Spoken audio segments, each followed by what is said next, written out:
Alors, on va commencer comme d'habitude en allant jeter un œil du côté du calendrier économique du jour. Alors aujourd'hui on a un calendrier économique qui est quand même relativement pauvre, c'est-à-dire que vous voyez on a quasiment aucune annonce dans la matinée, une petite annonce du côté d'Hong Kong. En revanche dans l'après-midi on a quand même quelques annonces US à 14h30. Effectivement on a une annonce du côté de la fête de Chicago, donc annonce de moyenne importance, on attend un impact relativement modéré sur les marchés. Ensuite quelques annonces côté russe, brésilien, et enfin fin d'après-midi à nouveau des annonces américaines, donc à 17h30 de faible importance, où là vraiment on attend de très faibles voire pas du tout d'impact sur le marché. Et pour ce qui est de 18h15, 20h15, 23h30 de M, annonce de moyenne importance, on attend relativement peu d'impact. Pourquoi? Parce que le calendrier économique est quand même relativement léger. Alors l'avantage d'avoir un calendrier économique comme ça, c'est surtout d'un point de vue technique que j'allais dire on pourra se positionner techniquement en fonctionnaliste technique et purement chartiste sans avoir j'allais dire l'inconvénient d'annonces économiques, d'annonces fondamentales qui viendraient perturber les analyses techniques, voire les fausser. Donc quels sont les supports et résistances de la journée. Donc on va commencer comme d'habitude avec les indices européens. Les indices européens côté français avec le CAC 40, on va trouver notre premier support à 5620, puis un second support à 5595 et on terminera avec nos supports éloignés à 5570. Au niveau des résistances, notre première résistance sera située à 5640, puis à 5600 et enfin à 5680. Du côté allemand avec le DAX 30, qui lui va trouver un premier support à 13 075, puis à 13 035 et enfin sur la barre symbolique des 13 000. Au niveau des résistances, on trouvera notre première résistance sur le DAX à 13 110, puis à 13 145 et enfin à 13 180. Du côté des indices américains, on va commencer avec l'indice industriel Dow Jones qui va trouver un premier support à 24 860, puis à 24 770 et enfin à 24 630. Au niveau des résistances, notre première résistance sera à 24 975, puis à 25 075 et enfin à 25 150. Du côté des valeurs technologiques américaines, donc avec le Nasdaq 100, notre premier support se situera à 6 900, puis à 6 850 et enfin à 6 810. Au niveau des résistances, notre première résistance à court terme sera à 6 935, puis à 6 970 et enfin la résistance long terme sur la barre symbolique des 7 000.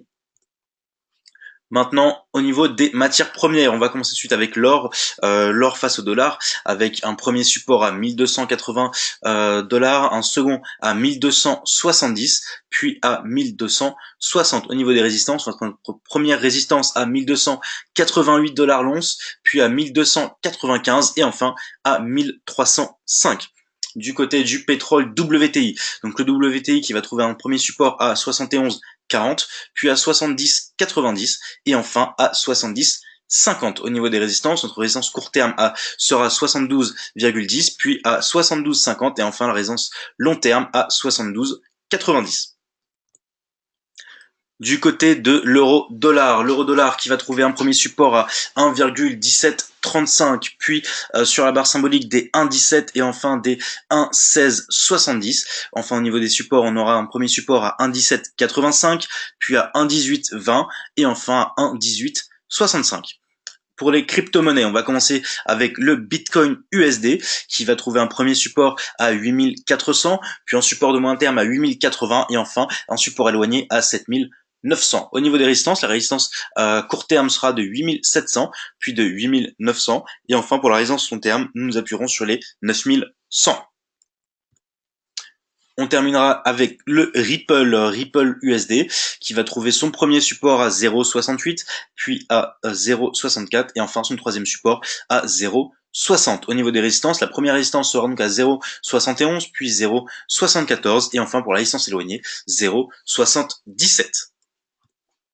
Passons maintenant au graphique. Au niveau des graphiques, donc on va commencer comme d'habitude avec le CAC 40, le CAC 40.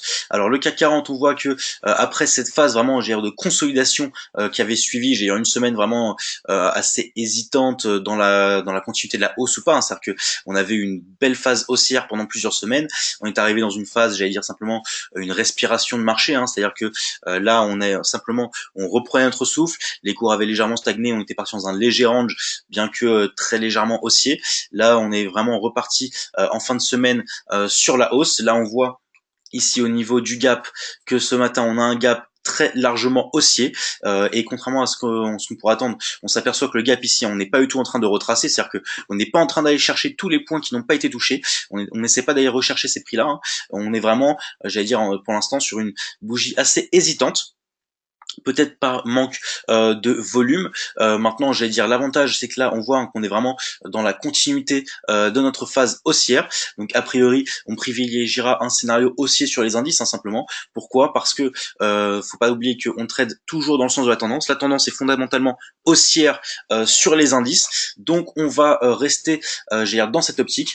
Et donc, du coup, on va privilégier dans un premier temps le scénario de la résistance qui va sûrement être touché à 5640, à savoir est-ce que on va avoir un léger pullback avant de passer, de vraiment casser cette résistance des 5640 pour aller chercher les 5660, ou est-ce que à ce moment-là les prix vont vraiment être renvoyés? Est-ce qu'on va venir taper, j'allais dire s'appuyer sur le support des 5620 avant de prendre vraiment un élan puissant pour aller casser la résistance des 5640?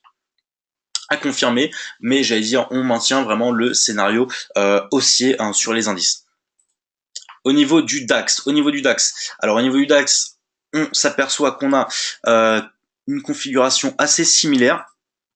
C'est-à-dire qu'on avait eu une belle phase, simplement, j'allais dire, de respiration, c'est simplement une accalmie après la hausse, une phase probablement, j'allais dire, de prise de bénéfices. Une prise de bénéfices, les prix s'étaient légèrement calmés parce que, j'allais dire, effectivement, les acheteurs ne peuvent pas garder des semaines et des semaines en continu sans jamais céder la main aux vendeurs. Donc là, j'allais dire, les vendeurs n'avaient pas repris la main, hein, sur les cours. Simplement, j'allais dire, voilà, on a vu une phase de légère stagnation au niveau des prix, un quasi range, on a eu une belle zone d'accumulation des prix aux alentours des 13 000.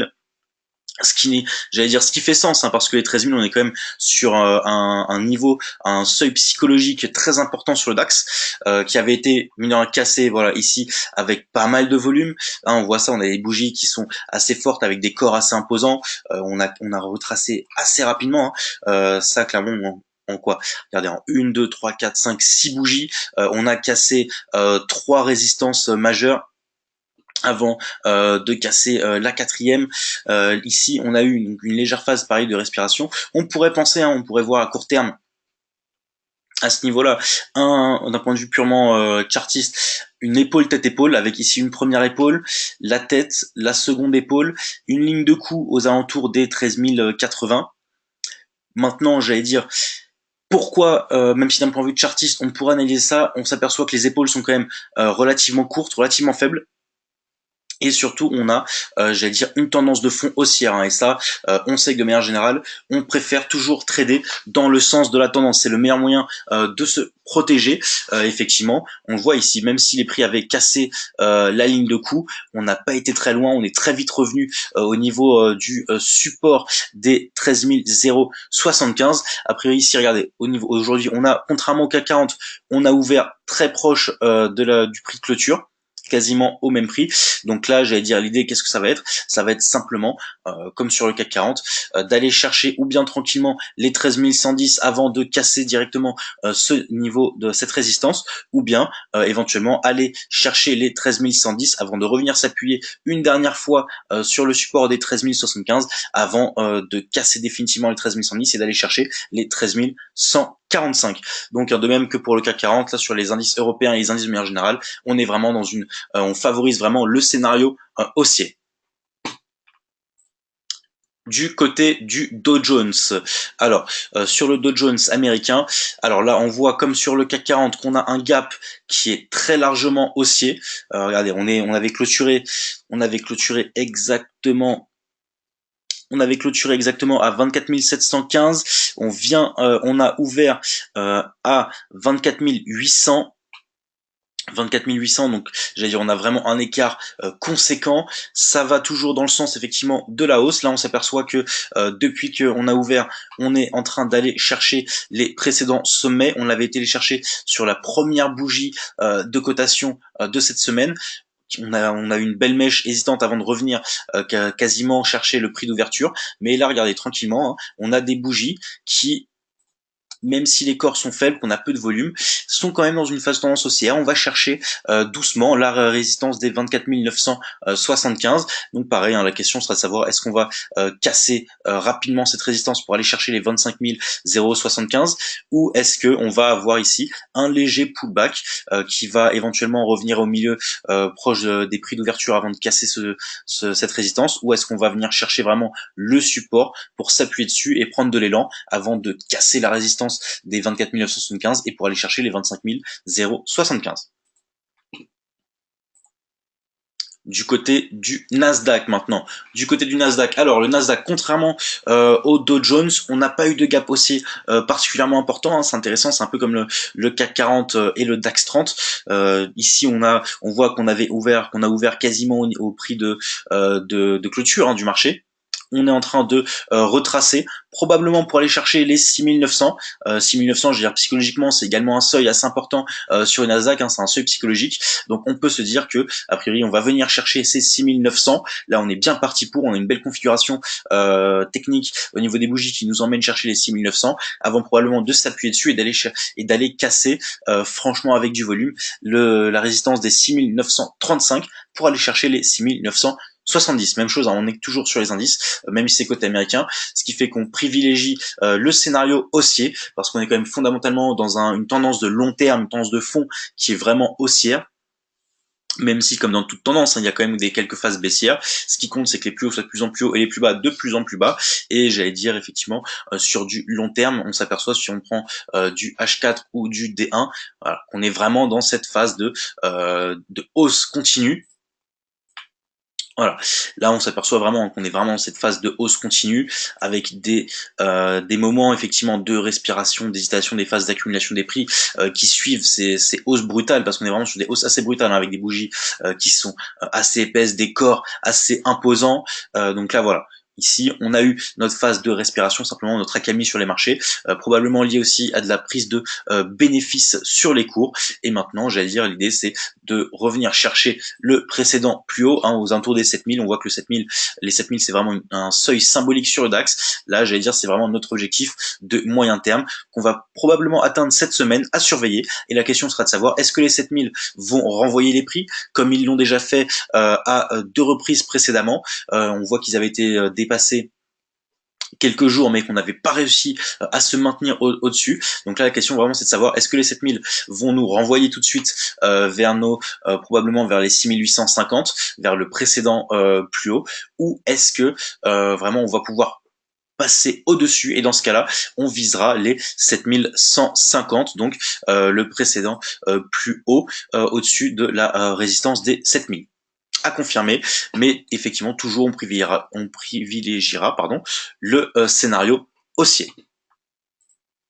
Au niveau de l'or, alors au niveau de l'or, c'est pas très surprenant, étant donné que sur les indices, on a eu pas mal d'indications qu'on est quand même très haussier. Sur l'or, à l'inverse, hein, comme on est dans une relation en sens inverse, on est dans une contre-corrélation.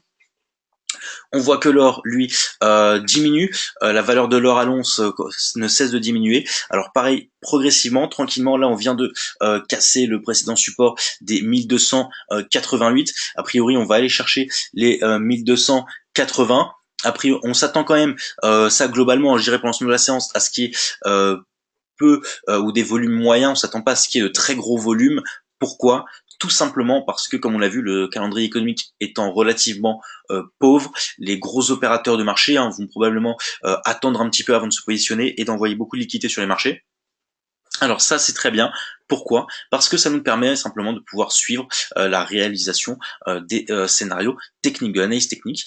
Et effectivement ici on voit qu'on a cassé simplement si price action, j'allais dire très basique, on a cassé un niveau de support assez franchement, c'est-à-dire qu'on a bien clôturé en dessous, on a cassé les précédents plus bas, on va tranquillement aller chercher les 1280. La seule question qui se posera c'est au niveau des 1280, est-ce que le support va jouer son rôle, renvoyer les prix potentiellement vers les 1288, vers la nouvelle résistance, ou est-ce qu'on va simplement avoir un léger pullback avant de poursuivre la baisse pour aller chercher les 1270. Scénario à confirmer.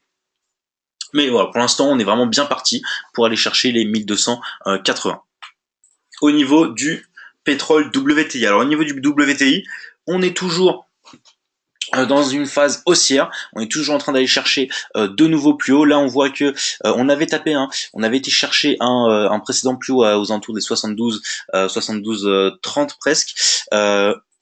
On avait été renvoyé, on a eu une belle phase de correction derrière, avant de voir qu'on avait commencé quand même à reprendre un petit peu de vigueur sur le cours. Les acheteurs étaient revenus chercher les précédents plus hauts, et là effectivement, on est en plein dessus aux alentours des 71,80. On est vraiment dans une phase d'accumulation ici. Vous voyez, les prix n'arrivent pas, on n'arrive pas à se décider, on n'arrive pas à savoir si on va aller chercher la résistance ou le support. Mais pour l'instant, on tient ce niveau sur lequel les prix avaient été renvoyés plusieurs fois. Ici, on s'aperçoit effectivement que même chose, même scénario, on avait pas mal stagné, on avait une belle phase d'accumulation des prix à ce niveau-là avant de repartir à la baisse, avant de voir les prix renvoyer chercher le support de moyen terme à 70-90. La question voilà est de savoir ici, est-ce qu'on va être dans le même type de scénario après un précédent, après un plus haut, est-ce qu'on va venir rechercher les précédents supports pour vraiment s'appuyer dessus et repartir, reprendre simplement un peu de puissance pour aller chercher les 72-10, voire les 72-50, maintenant qu'on a déjà eu un plus haut aux alentours de 72-10, est-ce qu'on n'irait pas chercher les 72-50? Ou est-ce que les prix vont simplement, tranquillement, venir chercher les 72,10 avant d'avoir un léger pullback et de les franchir pour aller chercher doucement les 72,50? A priori, j'allais dire, on privilégiera un scénario où on ira chercher dans un premier temps les 72,10 avant d'avoir un recul, une correction qui va potentiellement venir chercher les 71,40, le support qui sera toujours à rappeler, même si on vient chercher le support sera un plus bas, plus haut que le précédent plus bas, donc c'est important, ça, même si on vient chercher les 71,40, le scénario haussier n'est pas nécessairement invalidé. Et j'allais dire a priori effectivement c'est le scénario qu'on va privilégier, venir toucher 72-10 avant de revenir chercher les 71-40 pour vraiment s'appuyer et partir avec vigueur, chercher les 72-50.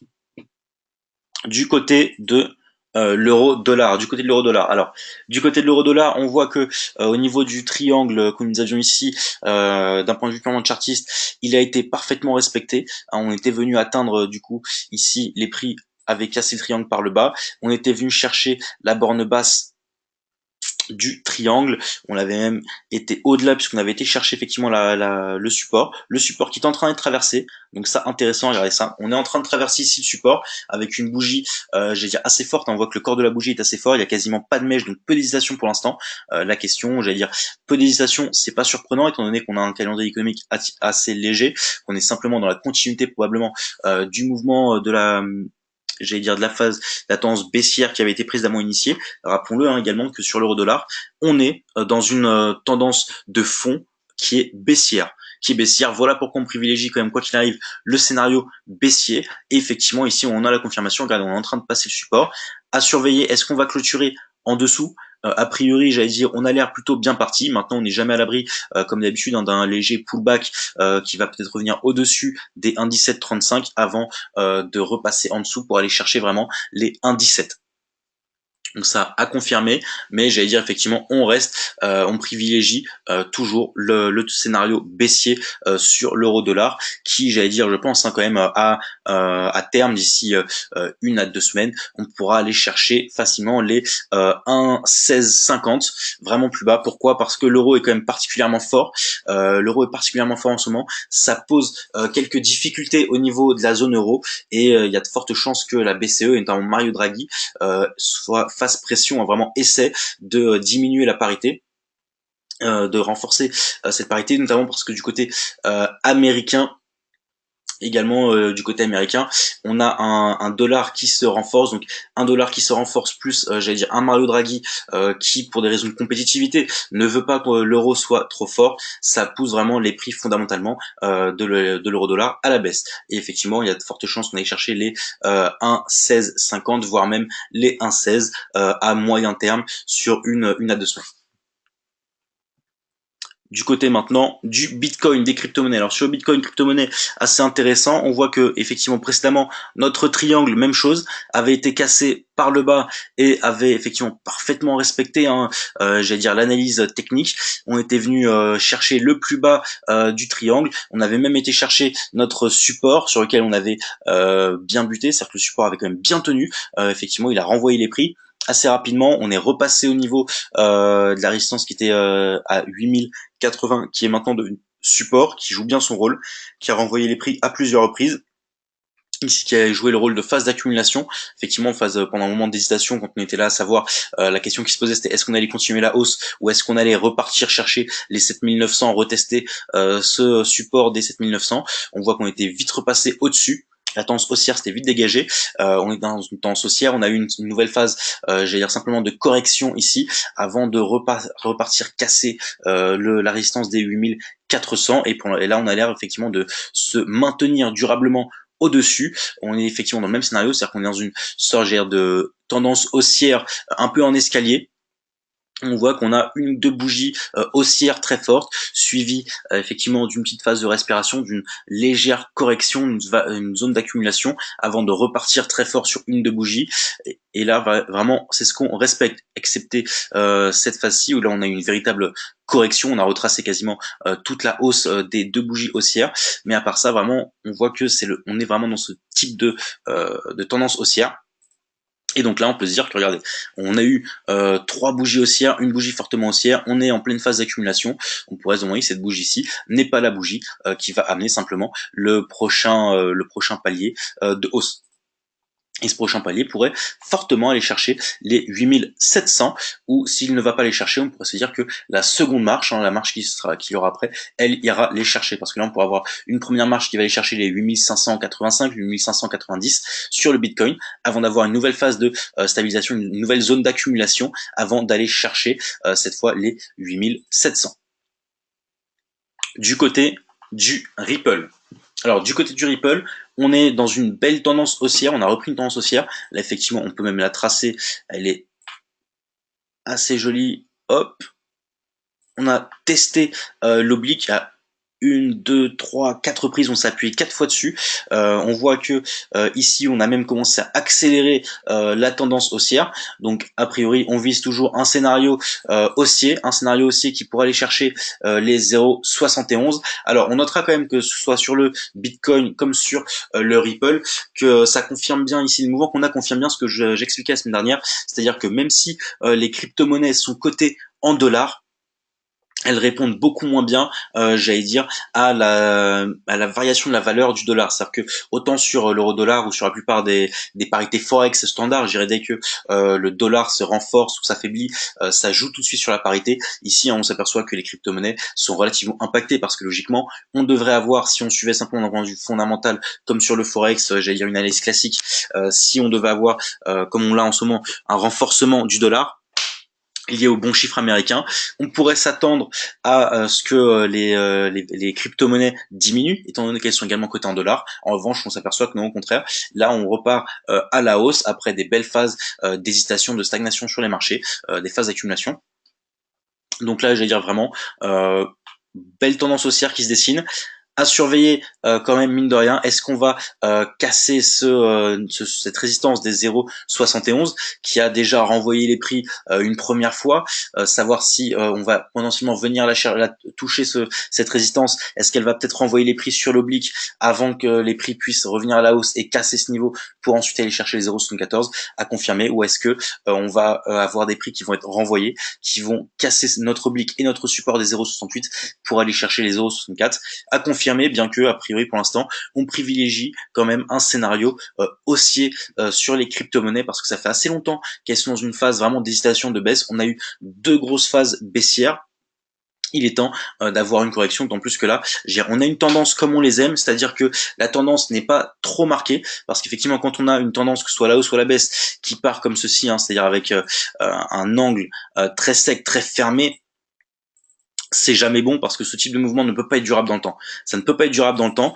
En revanche, à l'inverse, hein, quand on a des mouvements comme ça, des tendances haussières ou baissières qui sont plus douces, plus linéaires, celles-ci peuvent durer beaucoup plus longtemps. Et j'allais dire, on a en ce moment un exemple excellent sur les indices. On s'aperçoit que sur les indices, on est davantage dans ce type de hausse que dans une hausse comme ceci très brutale, et ça dure depuis plusieurs semaines. Donc là, on pourrait se dire que effectivement une tendance comme ceci une tendance haussière de moyen long terme qui se met en place avec une pente aussi légère a davantage de chances de durer dans le temps que les précédents mouvements qu'on a pu avoir sur les crypto-monnaies, donc vraiment à confirmer. Est-ce que ça va vraiment se mettre en place et est-ce qu'on va pouvoir durer dans le temps et aller chercher à moyen terme les 0,74 avant d'aller chercher 0,77, ou est-ce que les résistances vont vraiment jouer leur rôle et renvoyer avec fermeté les prix, chercher les 0,68 voire les 0,64, a priori plutôt les 0,64 qui fait office pour l'instant de précédent plus bas sur le cours.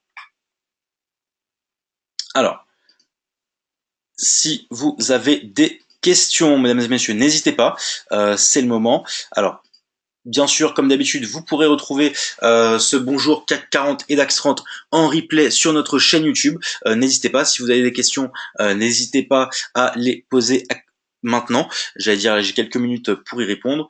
Je vois qu'il n'y a pas encore de questions, alors je vais vous laisser quelques secondes.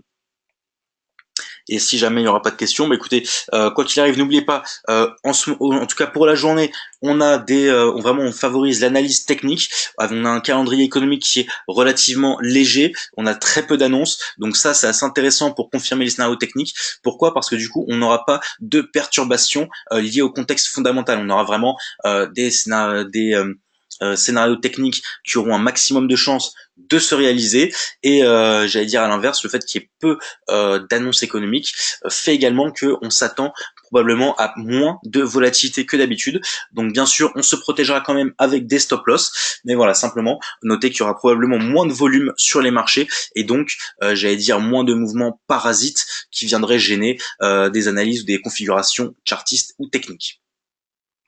Je vois qu'il n'y a pas de questions. Bah écoutez, je vous souhaite une très bonne journée, une bonne session de trading. Pensez toujours à vous protéger lorsque vous rentrez sur les marchés. Et je vous dis, mesdames et messieurs, à demain matin pour le prochain Bonjour CAC 40 et DAX 30.